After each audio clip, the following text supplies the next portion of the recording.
Nouvelle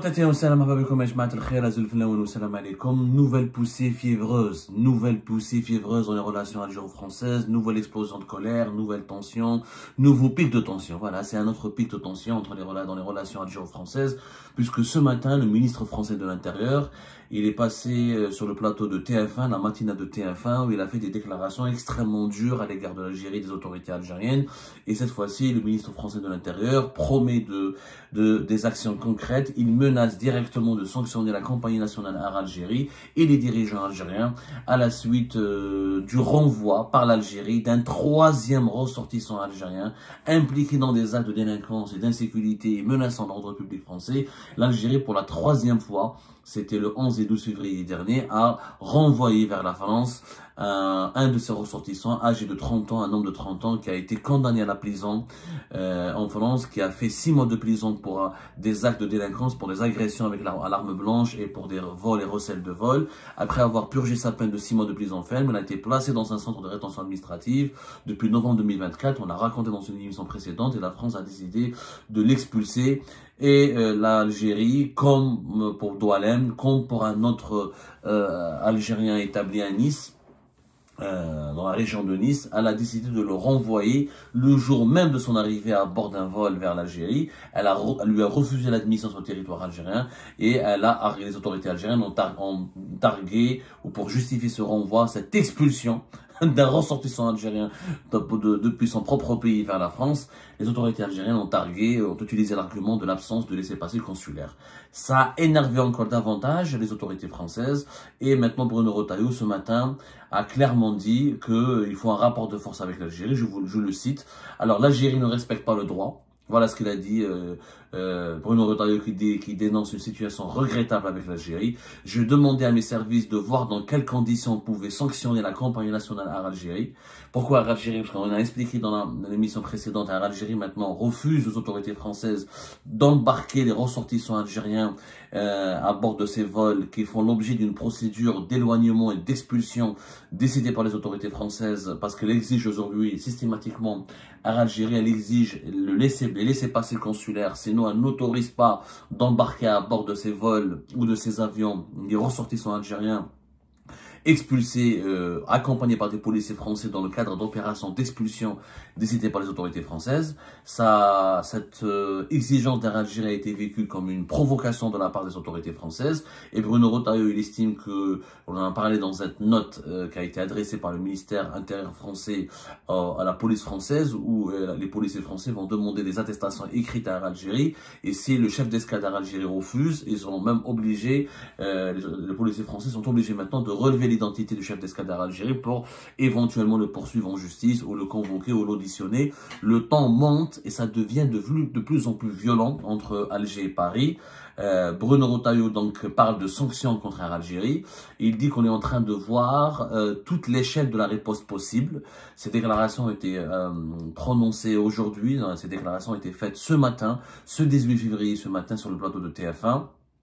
Donc, Bruno Retailleau, très remonté contre l'Algérie. Pourquoi la France fait preuve d'une aussi grande faiblesse à l'égard de l'Algérie, estime-t-il? Il faut imposer un rapport de force. Dans le monde dans lequel on vit, il faut parfois montrer les muscles. Si on ne les montre pas, on est piétiné. Voilà, on est piétiné. Voilà ce qu'il a dit Bruno Retailleau. Bruno Retailleau a aussi menacé d'instaurer des sanctions individuelles, par exemple priver un certain nombre de personnalités de la nomenclatura de diplomates algériens de certaines facilités pour se déplacer en France. À partir du moment où l'Algérie ne respecte pas la France et les accords internationaux, pourquoi est-ce que nous on nous obligerait à respecter les accords avec l'Algérie? Voilà ce qui a été déclaré par Bruno Retailleau. Encore une fois, un Bruno Retailleau extrêmement très remonté contre l'Algérie et qui demande donc maintenant Bruno Retailleau qu'il va certainement faire de la pression au plus haut sommet de l'État français pour que des sanctions soient prises à l'encontre, comme il le dit lui-même, des dirigeants algériens et de la compagnie Air Algérie. Air Algérie maintenant, comment elle va être sanctionnée? Franchement, on nage maintenant en pleine incertitude.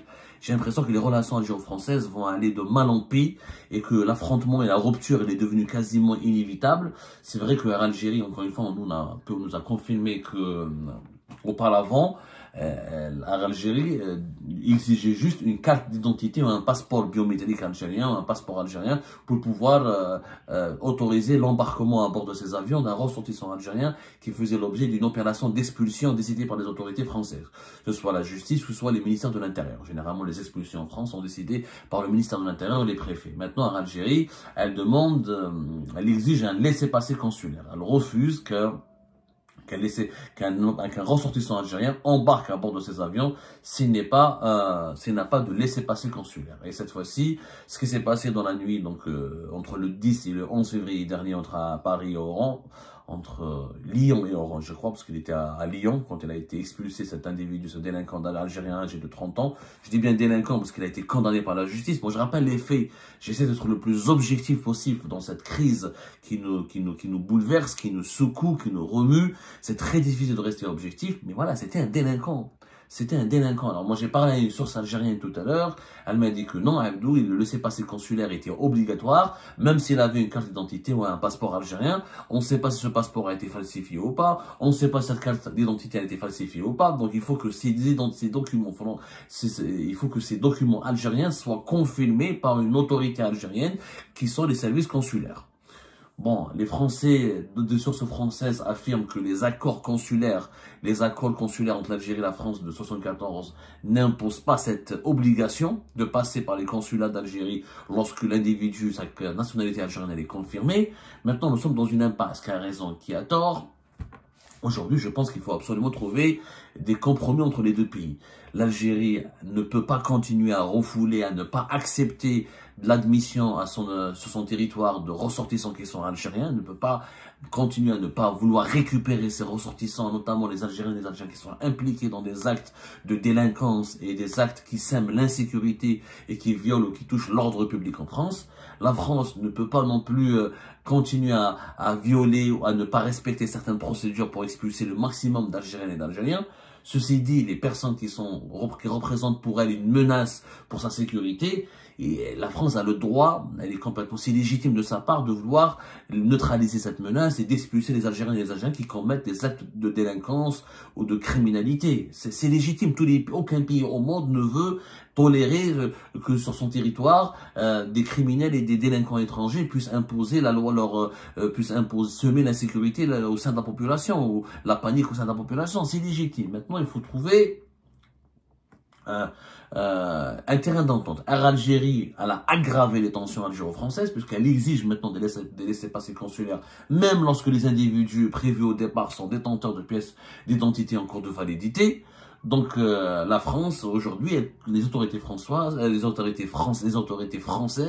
perçoivent l'attitude et le comportement des autorités algériennes comme étant une provocation supplémentaire, comme étant une escalade, comme étant un bras de fer.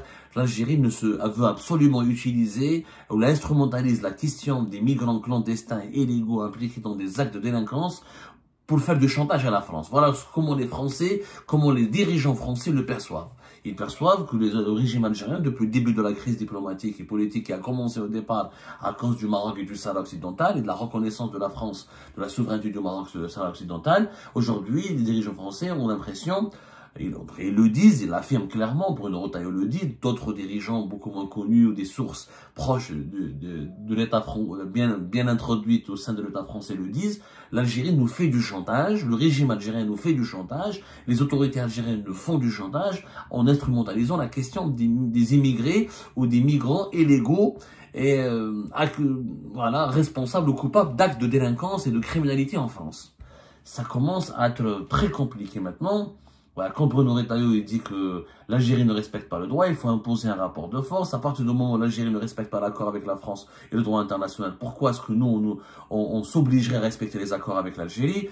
Donc, le temps ne cesse de monter et le climat devient extrêmement belliqueux, extrêmement électrique entre les deux pays. Je pense que plus que jamais, une médiation s'impose. Parce que là, chaque semaine, des incidents, chaque semaine, des épisodes conflictuels, chaque semaine, des disputes, chaque semaine, des attaques et des contre-attaques.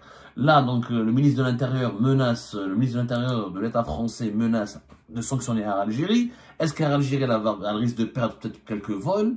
peut-être de ne plus pouvoir voler, de ne pas organiser certaines dessertes aériennes par rapport à d'autres certaines villes françaises. Au final, qui sera perdant, ce sont les Algériens de France. Parce que les Algériens de France, la diaspora algérienne en France, elle est prise en otage. Elle est aujourd'hui coincée dans cette crise. C'est elle qui subit les conséquences directes. Si l'Algérie est sanctionnée, ça signifie quoi? Moins de vols pour l'Algérie, des amendes pour l'Algérie, ce qui va impacter les prix des billets d'avion, quoi qu'il arrive, ce qui va compliquer encore davantage la circulation des personnes entre les deux pays. On est à la veille du mois du Ramadan. Dans un mois après le Ramadan, il y a l'Aïd. Il y aura beaucoup d'Algériennes et d'Algériens qui habitent en France qui voudront aller en Algérie passer leurs vacances, retrouver leur famille. Est-ce que tout ça, toutes ces sanctions contre Air Algérie vont peut-être aggraver, vont certainement, pas peut-être, je suis sûr, c'est évident, si on sanctionne une compagnie aérienne qui, entre 50, Air Algérie détient entre 50 à 55% du marché aérien, du marché du transport aérien entre l'Algérie et la France. C'est la première compagnie, elle quand même, on a donné des chiffres, en 2024, 2023 je crois, elle a transporté plus de 2 millions de passagers, quand même, plus de 2 millions de passagers entre l'Algérie et la France. Il y a 4 millions de passagers, il y a plus de 4 millions de passagers, 4 millions de voyageurs qui font le va-et-vient entre l'Algérie et la France par an. Donc, sanctionner Air Algérie, ça va impacter ces flux, ces mouvements de franco-algériens, de binationaux, de Français d'origine algérienne qui ont des liens humains importants avec l'Algérie, ces Algériens qui ont des liens humains importants avec la France.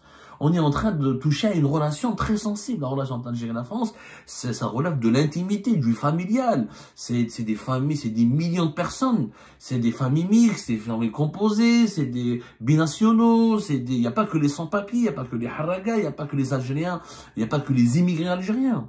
Donc c'est une relation très sensible. Et aujourd'hui, cette crise, elle part loin. La crise est partie très loin. La crise ne cesse d'aller loin. Il faut absolument la stopper. Maintenant, sanctionner les dirigeants algériens, oui, mais la France ne fait que menacer. On a vu comment l'ancien chef de cabinet d'Abdelmajid Tebboune a été refoulé la semaine dernière dans l'aéroport d'Orly. Je parle d'Abdelaziz Khelef. Est-ce que d'autres hauts responsables algériens seront interdits de venir en France?